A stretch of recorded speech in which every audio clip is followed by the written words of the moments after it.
नमस्कार की TV news में आपका स्वागत है। मैं हूं स्तुति और आइए एक नजर डालते हैं शहर की प्रमुख सुर्खियों पर।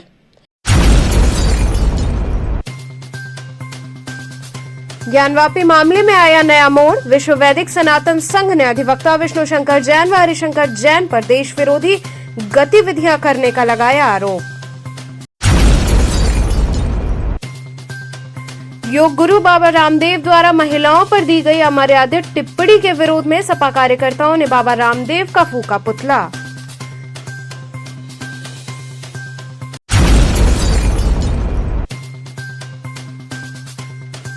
सारनाथ दनियालपुर में पावर लूम में चोरी करने गए चोर की दरवाजा तोड़ते समय गर्दन दबने से हुई मौत।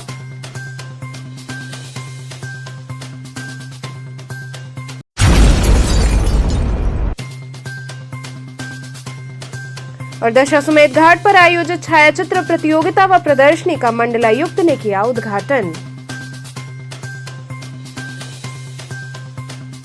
और अब खबरें विस्तार से। ज्ञानवापी मामले में आया नया मोड़। विश्व वैदिक सनातन संघ ने अधिवक्ता विष्णु शंकर जैन व हरिशंकर जैन पर देश विरोधी गतिविधियां करने का आरोप लगाया। रथ यात्रा स्थित होटल में विश्व वैदिक सनातन संघ द्वारा ज्ञानवापी आदि विशेश्वर के मामले में कोर्ट में चल रहे कार्यों को लेकर बैठक की गई। इस बैठक में मामले से जुड़े अधिवक्ता शामिल हुए व इस मामले की पैरवी कर रहे अधिवक्ता हरिशंकर जैन एवं विष्णु शंकर जैन पर कई आरोप विश्व वैदिक सनातन संघ द्वारा लगाए गए। मामला यहीं तक नहीं रुका, तथाकथित वकील तक कहा गया। विश्व वैदिक सनातन संघ के राष्ट्रीय कार्यकारिणी अध्यक्ष संतोष सिंह ने कहा कि ज्ञानवापी विश्वनाथ मंदिर में जो अदालत में निरंतर बढ़ रहा है उसको बर्बाद खराब करने के लिए कुछ अधिवक्ता गण, जिसको मैंने हमेशा तथाकथित अधिवक्ता कहा है। आगे संतोष सिंह ने कहा कि ये समाज में दंगा भड़काने का काम कर रहे हैं, जिससे समाज में दंगा व्याप्त हो जाए। ये उद्देश्य लेकर इनके तथाकथित अधिवक्ता द्वारा एवं उनके साथियों द्वारा कार्य किया जा रहा है। संतोष सिंह ने आगे बताया कि विश्व वैदिक सनातन संघ संवैधानिक तरीके से अदालत में मुकदमा लड़ रहा है, क्योंकि हमारा मुकदमा 712/2022 पोषणीय हो गया है। विश्व वैदिक सनातन संघ का राष्ट्रीय कार्यकारी अध्यक्ष। इस संगोष्ठी का उद्देश्य स्पष्ट है। विश्व वैदिक सनातन संघ जो काशी विश्वनाथ ज्ञानवापी के केस को लड़ रहा है अदालत में, भैया थोड़ा सा शांत रहिए। लेकिन हमारे मुकदमों को बर्बाद करने के लिए, खराब करने के लिए कुछ अधिवक्तागण, जिनको बार बार मैंने तथाकथित अधिवक्तागण कहा है, आप सभी लोग जानते हैं, ये लोग सिर्फ मीडिया में बने रहने के लिए ऐसे एप्लीकेशन लगा करके मुकदमे को लिंगारान करने की कोशिश कर रहे हैं और समाज को भड़काने का काम कर रहे हैं कि समाज में दंगा व्याप्त हो जाए और समाज में दंगा फैलाने का उद्देश्य लेकर के जो ये काम कर रहे हैं तथाकथित अधिवक्तागण और इनके सहयोगी लोग, तो ये कार्यक्रम सफल न होने पाए, इस तरह का जो देश को नुकसान झेलना पड़े। विश्व वैदिक सनातन संघ हमेशा अपने आराध्य के लिए ये मुकदमा लड़ रहा है। जैसे 712 में आपने देखा था, उसको स्टे करने के लिए एप्लीकेशन दी गई। ये सभी जानते हैं आखिर स्टे क्यों करने के लिए एप्लीकेशन दिया गया, इसके पीछे मंशा क्या है, इसके पीछे योग गुरु बाबा रामदेव द्वारा महिलाओं पर दी गई अमर्यादित टिप्पणी का विरोध करते हुए सपा कार्यकर्ताओं ने बाबा रामदेव का पुतला फूका। समाजवादी पार्टी के कार्यकर्ताओं ने सपा नेता अमन यादव के नेतृत्व में सीर गोवर्धनपुर संत रविदास मंदिर के समक्ष योग गुरु बाबा रामदेव का पुतला दहन किया। बाबा रामदेव द्वारा महिलाओं के ऊपर दिए गए अमर्यादित टिप्पणी का जगह जगह विरोध चल रहा है। उसी कड़ी में सपा कार्यकर्ताओं ने योग गुरु बाबा रामदेव का पुतला दहन करते हुए उनके द्वारा महिलाओं पर दी गई अमर्यादित टिप्पणी की निंदा की। उन्होंने कहा कि योग गुरु बाबा रामदेव ने अशोभनीय टिप्पणी करके देश के अंदर नफरत पैदा करने का कार्य किया है। कार्यकर्ताओं ने पुतला दहन करते हुए पतंजलि के सभी सामानों का बहिष्कार करने का संकल्प लिया। इस दौरान अनिल यादव, विनोद कुमार, आशीष यादव, नितिन यादव इत्यादि कार्यकर्ता शामिल रहे। आज हम लोग बाबा रामदेव, जिसका नाम रामदेव है लेकिन हम लोगों के नज़रों में वो बाबा कलंक देव है, उसका आज हम लोगों ने पुतला दहन किया है। यह वही बाबा है जो 2014 में हिंदुस्तान की भोली भाली जनता को 35 लीटर पेट्रोल देने का सपना दिखाया था।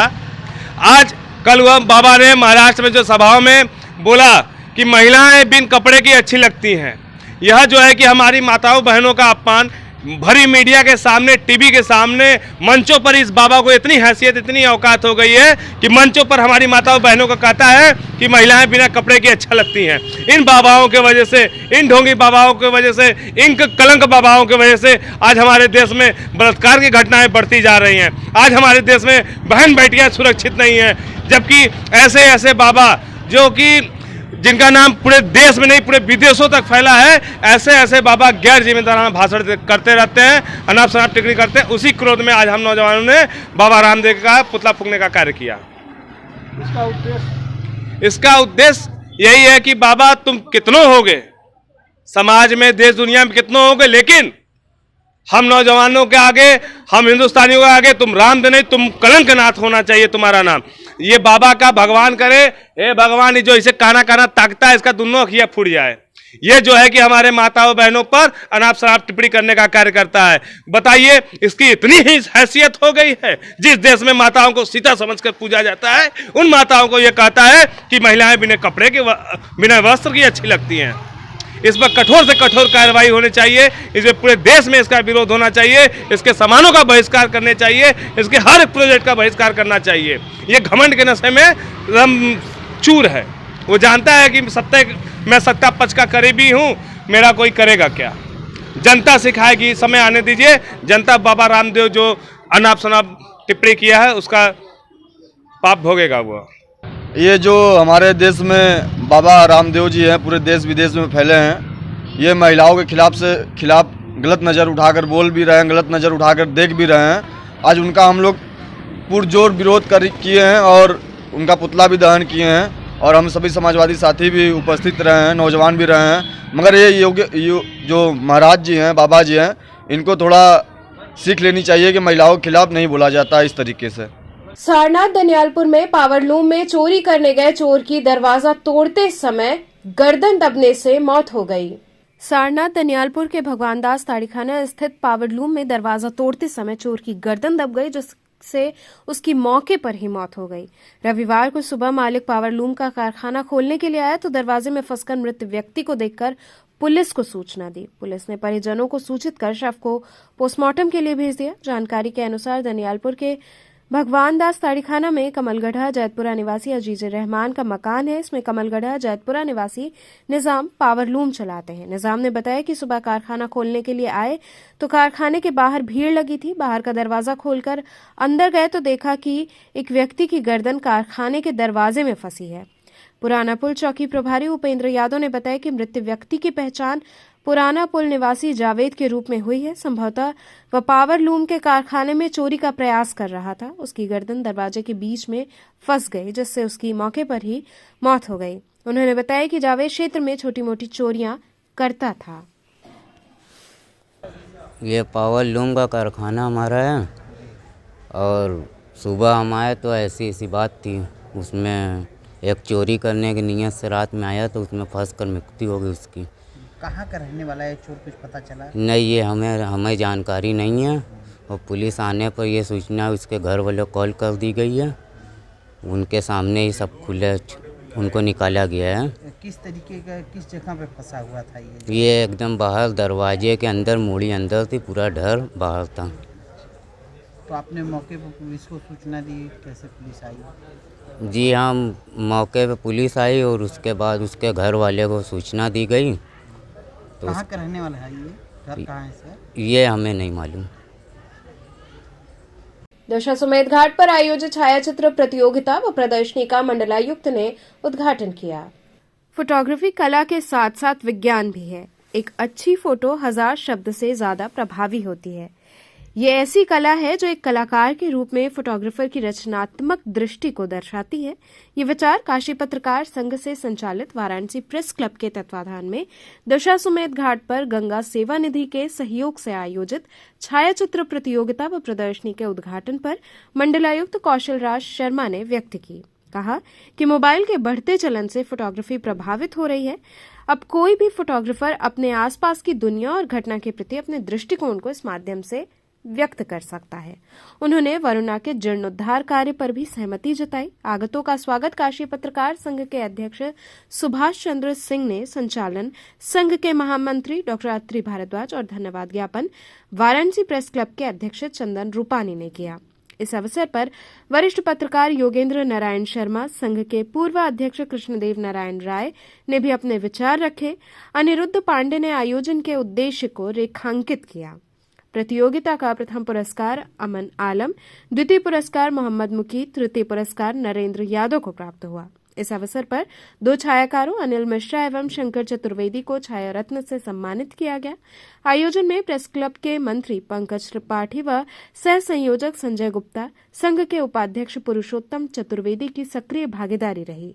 संघ के पूर्व अध्यक्ष राजनाथ तिवारी, गंगा सेवा निधि के अध्यक्ष सुशांत मिश्रा, संस्थापक इंदु शेखर शर्मा, पवन शुक्ला, अवनीधर, आशीष तिवारी, हनुमान यादव, शिवम गुप्ता, हरिबाबू श्रीवास्तव, अश्विनी श्रीवास्तव, सुनील शुक्ला, उमेश गुप्ता, संदीप गुप्ता, राजेश सेठ सहित बड़ी संख्या में पत्रकार बंधु उपस्थित रहे।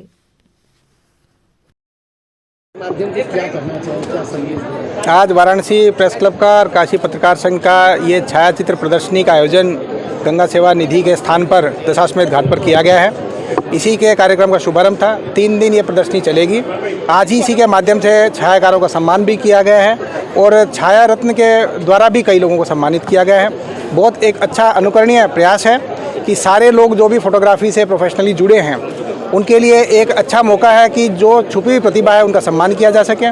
पूरे वर्ष जो मेहनत की गई है उनको छायाचित्रों के प्रदर्शन के माध्यम से जनता तक भी पहुंचाया जा सके।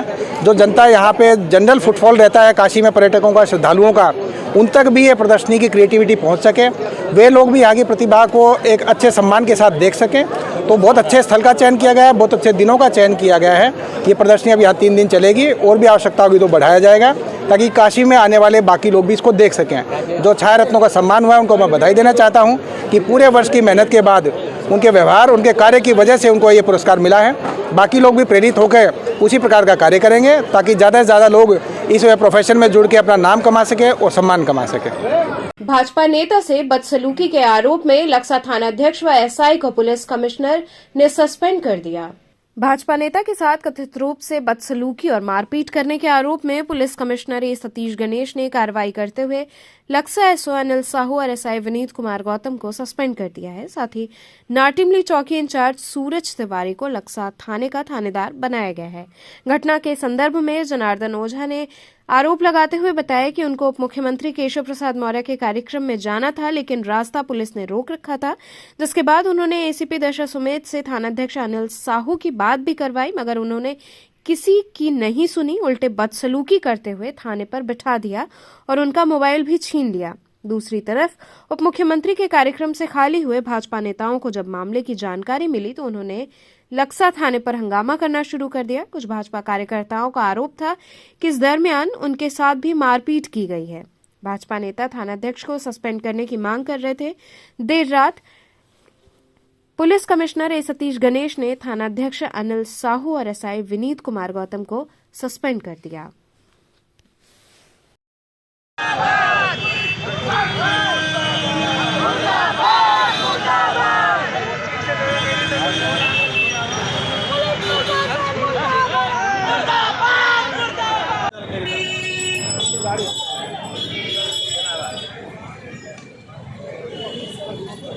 अरे यार इधर आवाज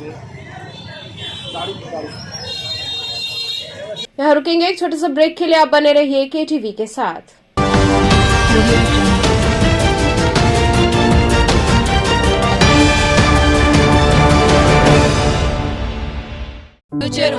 महात्मा गांधी काशी विद्यापीठ से संबद्ध आचार्य सीताराम चतुर्वेदी महिला महाविद्यालय, डुमरी, पड़ाव, रामनगर, वाराणसी। खबरों से जुड़े रहने के लिए हमारे चैनल केटीवी वाराणसी को सब्सक्राइब करें और लेटेस्ट अपडेट्स के लिए बेल आइकन को प्रेस करें।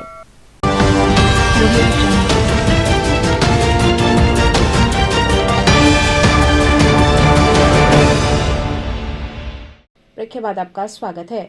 शनिवार को एक नाव में पानी भरने की घटना के बाद प्रशासन ने सभी नावों के टेक्निकल मुआयना कराने का निर्णय लिया।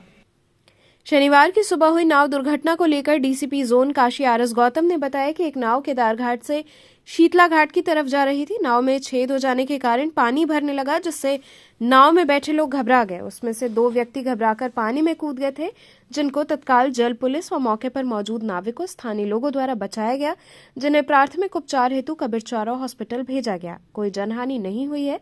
नाव डूबने की घटना असत्य है। इस घटना से संबंधित नाव संचालक के विरुद्ध थाना दिशा समेत पर सुसंगत धारा में अभियोग पंजीकृत किया गया है। विधिक कार्रवाई की जा रही है। उन्होंने बताया कि इस प्रकार की घटना दोबारा न हो, इसके लिए सभी नावों का टेक्निकल जांच होगी, जो कि नगर निगम द्वारा कराया जाएगा, और जो भी मानक तय किए गए हैं कि नाव में कितने यात्री बैठेंगे, इन सब बातों का पूरी तरह पालन किया जाएगा। जो भी नाविक इन नियमों का पालन नहीं करते हैं, उनके विरुद्ध दंडात्मक कार्रवाई की जाएगी। एक नाव चली और वो ललता घाट की तरफ आ रही थी। नाव में पानी भरने लगा तो उसमें से 2 यात्री जो है पत्नी को नाव से छलांग लगाए, जिसको स्थानीय गोताखोरों और लोगों ने उनको बचा लिया गया। और नाविक की जो नाव है उसका टेक्निकल मुआयना कराया गया है और उसके विरुद्ध सुसंगत धाराओं में थाना दशाश्वमेध में अभियोग पंजीकृत कराया गया है। तो और जिस तरह से ये नाव वाले मान नहीं रहे सर, बराबर नाव पर संख्या ज़्यादा रहती है, तो उनके लिए क्या कहना चाहेंगे? इसमें जितनी भी नावें हैं वो जो भी पानी में हैं, माँ गंगा जी में चल रही हैं, उन सभी का टेक्निकल मुआयना कराने की कार्यवाही नगर निगम के द्वारा, और साथ ही साथ जो लाइसेंस की शर्तें हैं, लाइसेंस में कितने व्यक्ति नाव में बैठेंगे उसका जो है अक्षरशः पालन कराना, और साथ ही साथ जितने भी जीवन रक्षक उपकरण हैं उनको प्रत्येक नाव में रखवाना, ये कार्रवाई सुनिश्चित कराई जा रही है। और यदि कोई इसका उल्लंघन करता पाया जाएगा तो संबंधित नाविक के विरुद्ध दंडात्मक कार्रवाई अमल में लाई जाएगी। विद्युत कर्मियों द्वारा किए जा रहे आंदोलन के क्रम में प्रबंध निदेशक कार्यालय पर प्रदर्शन किया गया। विद्युत कर्मचारी संयुक्त संघर्ष समिति के तत्वाधान में 13 सूत्री मांगों को लेकर पूरे प्रदेश में चल रहे आंदोलन के दृष्टिगत बनारस के विभिन्न कार्यालयों में संघर्ष समिति के पदाधिकारियों ने कर्मचारियों को जन जागरण के माध्यम से वर्क टू रूल के बारे में अवगत कराते हुए 5वें दिन ध्यानाकर्षण विरोध सभा भिखारीपुर स्थित प्रबंध निदेशक कार्यालय पर करते हुए अपनी आवाज बुलंद की। सभा को संबोधित करते हुए वक्ताओं ने बताया कि ऊर्जा प्रबंधन के बिजली कर्मियों और आम जनमानस के प्रति निरंकुशता के कारण आज पूरे प्रदेश में बिजली कर्मी कार्य बहिष्कार करने को बाध्य हो रहे हैं, क्योंकि यदि इस ऊर्जा प्रबंधन का मुखिया कोई अभियंता होता तो वो इस विभाग की बेहतरी के लिए संघर्ष समिति के पदाधिकारियों से वार्ता कर इस आंदोलन को समाप्त ही नहीं करता, अपितु अपने सभी बिजली कर्मियों को विश्वास में लेकर इस ऊर्जा विभाग को घाटे से उबारने का प्रयास करता। किंतु ये वर्तमान प्रबंधन अपने गलत निर्णयों के कारण इस विभाग को और घाटे में ले जा रहे हैं, जिससे शुद्ध होकर बिजली कर्मी उद्योग हित एवं उपभोक्ता हित में आंदोलन करने हेतु बार बार बाध्य हो रहे हैं। सभा को इंजीनियर चंद्रशेखर चौरसिया, आर.के. वाही, इंजीनियर संजय भारती, ए.के. श्रीवास्तव आदि पदाधिकारियों ने संबोधित किया। तो ये अंगड़ाई है, आगे और लड़ाई है। अभी तो ये अंगड़ाई है, आगे और लड़ाई है। आवाज दो, आवाज दो। विद्युत कर्मियों का पवित्र जिंदाबाद, जिंदाबाद, जिंदाबाद। प्रबंधन मुर्दाबाद। हमारा केंद्रीय संयुक्त संघर्ष समिति उत्तर प्रदेश के आह्वान पे प्रदेश के समस्त जिलों में हमारा एक लोकतांत्रिक तरीके से ध्यान आकर्षण आंदोलन चल रहा है, जो हमारा 29 तारीख को मशाल जुलूस के रूप में कन्वर्ट होगा और उसके बाद हमारा कार्य बहिष्कार के रूप में ये पूरे प्रदेश में हो जाएगा। आज हमारे पूरे बनारस के लोगों का अभी कोई कार्य बहिष्कार नहीं है, आज केवल ध्यान आकर्षण आंदोलन है। ध्यान आकर्षण आंदोलन के तहत आज हमारा विरोध प्रदर्शन चल रहा है। आज 6वां दिन हमारा ये कार्यक्रम का है। काशी तमिल संगमम की सांस्कृतिक संध्या में काशी व तमिल की विभिन्न लोक विधाएं प्रस्तुत हुईं। काशी तमिल संगमम में आयोजित हुई सांस्कृतिक संध्या की शुरुआत मुख्य अतिथि मुंबई उच्च न्यायालय के न्यायाधीश के आज श्री राम के संबोधन से हुई। जिला जज वाराणसी डॉक्टर आनंद कृष्ण विश्वेश ने भी कार्यक्रम में शिरकत की। सांस्कृतिक प्रस्तुति की शुरुआत डॉक्टर अम्बरीश कुमार रंजन द्वारा प्रस्तुत ठुमरी से हुई। कार्यक्रम की अगली कड़ी में मुन्नू स्वामी और सहयोगियों ने पेरियामलम की सुंदर प्रस्तुति कर खूब वाहवाही बटोरी। ये प्राचीन वाद्य यंत्रों की मदद से प्रस्तुत किया जाता है और मुख्यतः शिव मंदिरों में गाया जाता है। अगली कड़ी में पी सावित्री द्वारा कोयलट्टम एवं कुम्मियट्टम प्रस्तुत किया गया। तमिलनाडु में 7वीं शताब्दी से प्रचलित ये नृत्य डंडे की मदद से किया जाता है। थप्पू अट्टम की प्रस्तुति में परई वाद्य यंत्र की सहायता ली जाती है। कार्यक्रम की अगली कड़ी में संपूर्ण हरिश्चंद्र पुराण नाट्यम पावल कोड़ी लोक नाटक की प्रस्तुति सांथी पुथिया एवं समूह द्वारा की गई। इस प्रस्तुति में राजा हरिश्चंद्र के जीवन की घटनाओं का मंचन किया गया।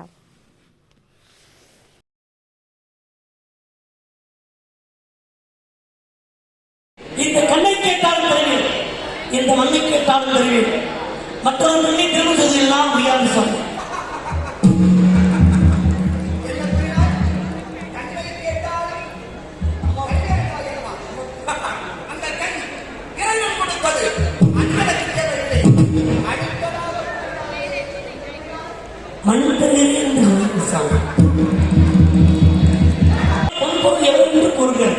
அதை நானே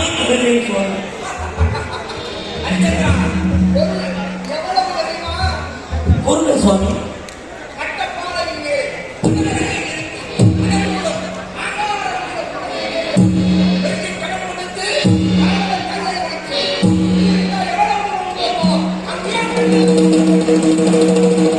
அப்படியே அமைச்சரே சுவாமியை கூறியதும் संविधान की स्मृति में अंबेडकर वैचारिकी सम्मेलन का आयोजन हुआ। अखिल भारतीय अनुसूचित जाति जनजाति कर्मचारी कल्याण एसोसिएशन द्वारा संविधान दिवस की स्मृति में अंबेडकर वैचारिकी महासम्मेलन 2022 का आयोजन किया गया। अंबेडकर वैचारिकी महासम्मेलन में मुख्य अतिथि के रूप में लंदन से पधारे बुद्ध रत्न MS बहल ने कहा कि अंबेडकर इंटरनेशनल सेंटर बनाने का उद्देश्य सिर्फ इमारत खड़ी करना नहीं, बल्कि ये इमारत बाबा साहेब के सपने को पूरा करने में एक मील का पत्थर साबित होगी। उन्होंने कहा कि सेंटर के माध्यम से हम लोग बाबा साहेब एवं बहुजन महापुरुषों के इतिहास को बढ़ाने का काम करेंगे और इस सेंटर के माध्यम से हम लोग बाबा साहेब भीमराव अंबेडकर के बहुजन विचारधारा के राजनेता, अधिवक्ता व प्रशासनिक अधिकारी तैयार करेंगे। महासम्मेलन के मुख्य वक्ता बुद्ध मित्र मुसाफिर रहे। सम्मेलन में कविंद्र सिंह, उषा शास्त्री, डॉक्टर पी कन्नौजिया, अशोक कुमार, उमेश प्रताप सिंह, अशोक कुमार गौतम सहित बड़ी संख्या में लोग उपस्थित रहे। कैसा 3 दिवसीय कार्यक्रम रखा गया, क्या उद्देश्य? जैसा कि पूरे दुनिया और देश को पता है कि भारत का संविधान बाबा साहब भीमराव अंबेडकर द्वारा बनाया गया और 26 नवंबर 1949 को यह संविधान बना और कुछ अंश लागू हो गए, लेकिन इसके बनने का जो तिथि है 26 नवंबर 1949 रहा, उसकी स्मृति में यह कार्यक्रम हो रहा है। जैसा कि पता है कि भारत सरकार ने सामाजिक न्याय और अधिकारिता मंत्रालय ने 2015 को 19 नवंबर को इसे संविधान दिवस भी घोषित किया। तो संविधान दिवस की स्मृति में यह कार्यक्रम अंबेडकर वैचारिकी महासम्मेलन आयोजित है। साथ ही साथ बाबा साहब भीमराव अंबेडकर की इच्छा थी 1938 से 1956 तक की समाज के चिंतन मनन के लिए, विचारधारणा के आगे बढ़ाने के लिए, जैसे सभी समाज सर्वांगीण विकास कर रहे हैं, उसी तरह से अछूत, अस्पृश्य, दलित समझे वाला समाज भी सम्मान के साथ ज़िंदगी जिए और जैसे उच्च वर्गीय समाज डेवलप किया हुआ है, उस तरह से यह भी समाज नीच अछूत न रहे बल्कि उच्च स्थान को प्राप्त करें। उसके लिए उन्होंने वैचारिकी सेंटर की बात कही थी। 1939 में कहा था कि इमारत आप बनाएं, 1940 में कहा कि अपने चंदे से बनाएं, 1945 में कहा कि सुंदर उपयुक्त बनाएं। इसी उद्देश्य को समझते हुए जो 56 तक गए थे, तो ये जो बुद्धा बोधिसत्व अंबेडकर इंटरनेशनल सेंटर के लिए सारनाथ रिंग रोड फरीदपुर में 14,000 स्क्वायर फीट की ज़मीन की क्रय की गई। उसके उपलक्ष्य में भी यह कार्यक्रम संपन्न हो रहा है और उसी उपलक्ष्य में अंबेडकर वैचारिकी महासम्मेलन हो रहा है। मुख्य अतिथि कौन थे और कहाँ से? मुख्य अतिथि आदरणीय MS बहल साहब लंदन से आए हुए हैं। विशेष संबोधन होगा। डॉक्टर जयप्रकाश जो IIBS MBA कॉलेज बंगलौर से आए हुए हैं, और यह कार्यक्रम 27, 28, 29 3 दिन चलेगा और ये अपनी ही ज़मीन पर हो रहा है, सारनाथ, फरीदपुर, रिंग रोड, वाराणसी। कार्यक्रम में लोग कहाँ से सम्मिलित हुए, कहाँ? इस कार्यक्रम में उत्तर प्रदेश के 75 जिले हैं, लगभग सभी जिलों से प्रतिनिधि आए हुए हैं। उत्तर प्रदेश में बनारस जिले के ज़्यादा हैं, चंदौली के ज़्यादा हैं, और मिर्ज़ापुर, बलिया, गाजीपुर, इस तरह से तमाम जिलों के साथीगण हैं। और आपके झारखंड, बिहार, कर्नाटक आदि प्रदेशों से भी लोग उपस्थित हैं। तो चलते चलते पुनः एक नजर डालते हैं शहर की प्रमुख सुर्खियों पर। ज्ञानवापी मामले में आया नया मोड़, विश्व वैदिक सनातन संघ ने अधिवक्ता विष्णु शंकर जैन व हरिशंकर जैन पर देश विरोधी गतिविधियां करने का लगाया आरोप। योग गुरु बाबा रामदेव द्वारा महिलाओं पर दी गई अमर्यादित टिप्पणी के विरोध में सपा कार्यकर्ताओं ने बाबा रामदेव का फूका पुतला।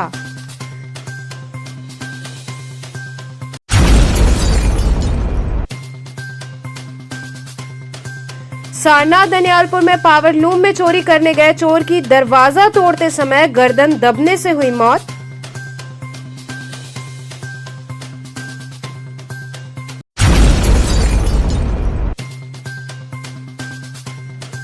और दशाश्वमेध घाट पर आयोजित छायाचित्र प्रतियोगिता व प्रदर्शनी का मंडलायुक्त ने किया उद्घाटन।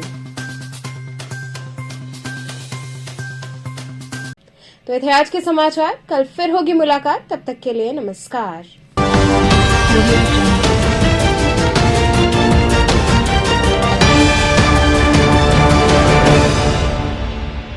खबरों से जुड़े रहने के लिए हमारे चैनल KTV वाराणसी को सब्सक्राइब करें और लेटेस्ट अपडेट्स के लिए बेल आइकन को प्रेस करें।